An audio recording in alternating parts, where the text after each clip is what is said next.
यह लोग आज तक की सबसे बड़ी चोरी कर रहे थे, जिसमें 90 टन सोना था। यह लोग सोने को पिघलाकर छोटे छोटे कंड में बदल रहे थे। यह सारा सोना गवर्नमेंट का था और इन्होंने एक पाइप ढूंढ लिया था। वह पाइप कई किलोमीटर दूर जा रहा था, जहाँ पर इनके और भी लोग निगरानी में थे। ये सारे सोने के कणों को इसी पाइप द्वारा ले जाने वाले थे। अब ये मशीन को चालू करते हैं और सोने के आने का इंतजार कर रहे थे। इतने सारे सोने से इन सभी की 7 पीढ़ियां बैठकर खाने वाली थी। अब इंतजार खत्म हुआ। सोना पाइप से दूसरी तरफ आ रहा था, जिससे ये सभी लोग बहुत ही ज्यादा खुश हो जाते हैं। यह इनकी जिंदगी की पहली और आखिरी खुशी थी। लेकिन यहाँ से सोना लेकर जाना इतना आसान भी नहीं था। इनकी तरफ कुछ कमांडो भी आ रहे थे। दूसरी तरफ छोटे कणों को पिघलाकर ईंट बनाई जा रही थी। इस खेल में इनका मिशन लगभग पूरा हो गया था। इन सभी ने सोने को पिघलाकर ईंट बना ली थी। लेकिन इनकी लोकेशन के बारे में पुलिस वालों को पता चल गया था। सभी पुलिस वाले उसी टनल की तरफ जा रहे थे। इन लुटेरों को भी यह जानकारी मिल चुकी थी कि पुलिस उनकी तरफ आ रही है। इन्होंने हर जगह पर कैमरे लगा रखे थे। अब ये लोग यहाँ पर बुरी तरह से फंस चुके थे, क्योंकि यहाँ से 90 टन सोना लेकर जाना इतना आसान नहीं था। तभी वहाँ पुलिस वाले आ जाते हैं। सभी लुटेरे घुटने के बल बैठ जाते हैं। इनकी कई महीनों की मेहनत बर्बाद हो जाती है। 90 टन सोना पुलिस वाले लेकर वहाँ से चले जाते हैं और इन्हें अपनी गाड़ी में बिठा लेते हैं। तभी इनके लीडर को पता चलता है कि वे लोग वहाँ पर 20 मिनट से बैठे हुए हैं। अब इनको बहुत बड़ा झटका लगने वाला था। ये लोग फटाफट गाड़ी के दरवाजे को तोड़कर बाहर निकलते हैं। बाहर आने के बाद इन्हें पता चलता है कि वे सभी नकली पुलिस वाले थे। इनका पूरा ट्रक जिसमें सोना भरा हुआ था वे लोग लेकर भाग चुके थे। इस कहानी में इनसे भी बड़ा कोई चोर था। इन सभी को बहुत बड़ा झटका लगा। यह आज तक की सबसे बड़ी चोरी थी। शायद वह 90 टन सोना इनकी किस्मत में ही नहीं था, लेकिन ये लोग सोने को इतनी आसानी से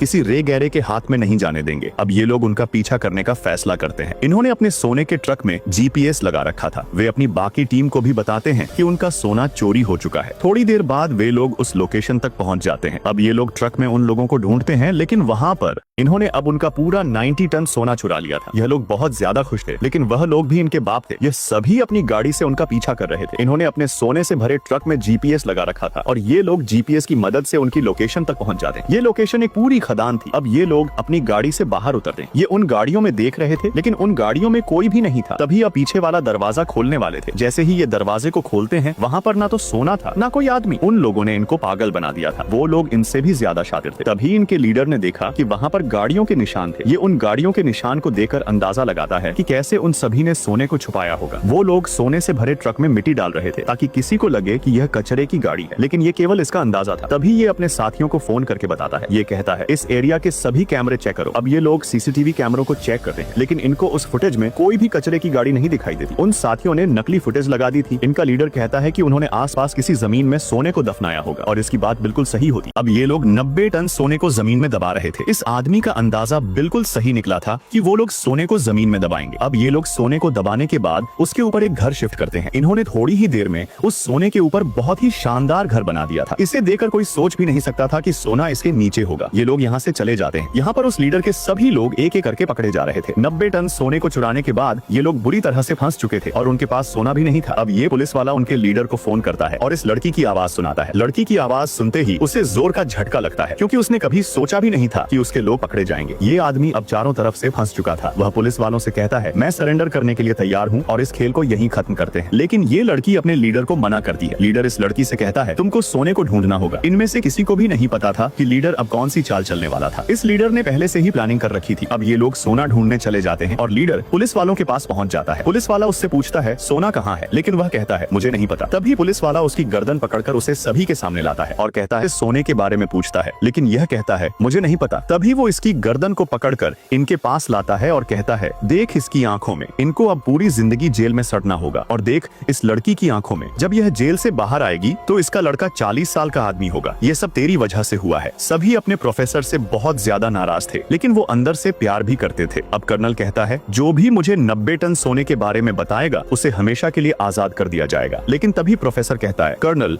ये इस कहानी का अंत नहीं बल्कि अभी तो शुरुआत है। आखिर ये ऐसा क्या करने वाला था जो पुलिस की हिरासत में होने के बाद भी इनको चुनौती दे रहा था। तभी इनको पता चलता है कि उस तिजोरी की वीडियो किसी ने लीक कर दी थी, जिस तिजोरी से 90 टन सोना चोरी हुआ था। ये गवर्नमेंट को दूसरा सबसे बड़ा झटका लगा था। ये चोरों का प्रोफेसर बैठे बैठे पूरी दुनिया चला सकता था। और ये सभी लोग 90 टन सोने की लोकेशन पर पहुंच गए थे। इन सभी को पता चल गया था कि इस घर को अभी अभी बनाया गया है। ये लोग घर के अंदर जाते हैं, लेकिन उन लोगों ने मेन गेट पर एक सेंसर लगा रखा था, जिससे उनको पता चल जाएगा कि जो भी इस घर के अंदर आता है। अब ये महिला समझ गई थी कि कि सोने को जमीन के नीचे ही दबाया गया है। ये जमीन के नीचे देखने के लिए कहती है, लेकिन तभी यहाँ पर बहुत सारी गाड़ियां आ जाती हैं, जिनसे बहुत सारे लोग हथियार के साथ निकलते हैं। लेकिन ये लोग भी लल्लू पंजू नहीं थे। यहाँ पर ये लोग अपनी उम्मीद खो चुके थे। एक आदमी कहता है, हम लोग यहाँ से अब कभी भी बाहर नहीं निकल सकते। ये लड़का कहता है, पर हम लोग यहाँ से जरूर बाहर निकलेंगे। आदमी कहता है, अब तो हमारा लीडर भी पकड़ा जा चुका है और हमारे पास कोई जादू नहीं है कि हम लोग यहाँ से गायब हो जाएंगे। यहाँ पर ये लड़की कहती है, तुम लोगों को एक रत्ती ई सोना नहीं मिलेगा। ये महिला अपने लीडर और साथियों को छुड़ाना चाहती थी ताकि पूरा सोना गवर्नमेंट के हवाले कर सके। ये महिला उनको एक पर्ची देती है, जो पर्ची इसके लीडर ने दी थी। अब चोरों के लीडर को यहाँ पर पूछताछ के लिए लाया जाता है। कर्नल इससे सोने के बारे में पूछता है, लेकिन वो कहता है, मेरे पास सोना नहीं है। तभी कर्नल अपनी आर्मी को ऑर्डर देता है उन सभी को मारने के लिए। अब ये आर्मी वाले इन सभी को मारने वाले थे। ये कर्नल उनके प्रोफेसर को वीडियो दिखाता है और कहता है कि मेरे एक इशारे पर वो लोग उन सभी का भेजा खोल देंगे। लेकिन चोरों का प्रोफेसर कहता है कि ये सब करने से हम दोनों की हार होगी और वो सोना भी किसी के हाथ नहीं आएगा। कर्नल कहता है, तू कहना क्या चाहता है? प्रोफेसर जवाब देता है, तुमको पूरी मीडिया के सामने भाषण देना होगा कि वो 90 टन सोना हमको मिल चुका है और हमने उन सभी चोरों को आजाद कर दिया है ताकि हमको और कोई नुकसान न हो। वो आगे कहता है, भाषण के दौरान ही तुम्हारे पास वो सोना पहुंच जाएगा। कर्नल कहता है, तू तो हथकड़ी में जकड़ा हुआ है, तू ऑर्डर कैसे देगा? प्रोफेसर जवाब देता है, तुम्हारा भाषण ही हमारे लिए डर होगा। अब कर्नल वैसे ही करता है जैसे प्रोफेसर ने कहा था। वो पूरी मीडिया के सामने भाषण देता है और कहता है कि वो पूरा 90 टन सोना हमको मिल चुका है। तभी सोने से भरा ट्रक उनके पास आ जाता है। अब गवर्नमेंट की सभी मुश्किलें आसान हो चुकी थी क्योंकि उनका सोना उनको मिल चुका था। इधर एक साथी प्रोफेसर से पूछती है, तुमको 90 टन सोना मिला कैसे? प्रोफेसर, जो दिमाग से बहुत तेज था, कहता है, ये सब मैंने पहले ही सोच रखा था क्योंकि मुझे पता था कि क्या होने वाला है। लेकिन तभी पता चलता है कि वो पूरा सोना नकली था। गुस्से में कर्नल उनके पास आता है और कहता है, ये सोना नहीं बल्कि पीतल है। अब कर्नल को पता चल गया था कि वो पूरा 90 टन सोना नकली था। वो गुस्से से सोना लेकर प्रोफेसर के पास आता है और कहता है कि वो पूरा सोना नकली है। कर्नल फोन पर अपने आदमियों को प्रोफेसर के लोगों को मारने का हुक्म देता है। तभी प्रोफेसर कर्नल को समझाने की कोशिश करता है। प्रोफेसर कहता है, कर्नल जरा सोच कर देखो, उसी नकली सोने की वजह से इतनी बड़ी तबाही रुकी है। कर्नल गुस्से से जवाब देता है, तुम लोग पूरे देश का सोना लूट रहे हो। प्रोफेसर शांत स्वर में कहता है, कर्नल मैं एक चोर हूँ, शायद मेरा आने वाला बेटा भी चोर ही होगा, लेकिन ये नकली सोना केवल तुम्हारी नजर में नकली है। सरकार की नजर में ये पूरा सोना असली है। वैसे भी अब सरकार बदलने वाली है और ये नकली सोना दूसरी सरकार को सौंप दिया जाएगा। कर्नल उनकी बातों पर भरोसा नहीं करता और उन्हें मारने के लिए एक गिनती गिनने लगता है। तभी गुस्से में प्रोफेसर चिल्लाकर कहता है, तुम्हें वो असली सोना कभी जिंदगी में नहीं मिल सकता क्योंकि वो सोना हमारे पास भी नहीं है। आखिर में कर्नल मान तो जाता है, लेकिन बहुत गुस्से में था। थोड़ी देर बाद वहाँ गोलियों की आवाजें आने लगती हैं। अब कर्नल बाहर आता है और मीडिया के सामने कहता है, हमने उन चोरों को मार दिया और 90 टन सोना हमारे पास है। कर्नल मीडिया के सामने उन चोरों के नाम लेता है जिन्हें उन्होंने मार दिया, लेकिन उनका एक साथी जो पुलिस की कस्टडी में था ये सब देखकर रोने लगता है। आखिरकार कर्नल ने सभी चोरों को मार अब सभी चोरों को मार दिया गया था, केवल एक को ही छोड़ा गया था, वह भी पूछताछ के लिए। सभी चोरों को मौत के घाट उतार ही दिया। तभी एक पुलिस वाला फाइल लेकर प्रोफेसर के पास आता है। जैसे ही प्रोफेसर फाइल खोलता है उसे कोई निशान मिलता है। यह निशान उसके अपने ही लोगों ने दिया था और वे लोग अभी भी जिंदा थे। ये सभी चोर दुनिया की नजरों में मर चुके थे। इन सभी ने आर्मी और पुलिस को आसानी से चकमा दे दिया था और असली 90 टन सोना उनके पास था। उन्होंने इतनी बड़ी मुसीबत में भी अपना मुंह नहीं खोला था। पुलिस वाले खुद इन चोरों को दूसरे देश में पूरी इज्जत के साथ भेज रहे थे। अब लॉकर में 90 टन नकली सोना रखा जाता है। असली सोना इन चोरों ने उन लोगों को दे दिया था, लेकिन उसमें से उनका भी हिस्सा मिलने वाला था। अब प्रोफेसर को पुलिस वाले सबका पासपोर्ट देते हैं। सभी चोर एक साथ थे और वे बेहद खुश थे। किसी को अच्छा दोस्त मिल गया था तो किसी को अपना सच्चा प्यार। यह सारा क्रेडिट प्रोफेसर को जाता है जिसने बड़ी से बड़ी मुसीबत में भी अपने लोगों का साथ नहीं छोड़ा। इन्होंने कुछ खोया तो कुछ पाया भी था। खैर अब तो सोना उनके पास था। तभी वहाँ वही महिला आती है जिसने सोने को ढूंढ निकाला था। प्रोफेसर उसके पास जाता है और सोने के बारे में पूछता है। महिला ने प्रोफेसर को सारी लोकेशन बता दी थी। अब उनकी पूरी जिंदगी ऐशो आराम से बीतने वाली थी।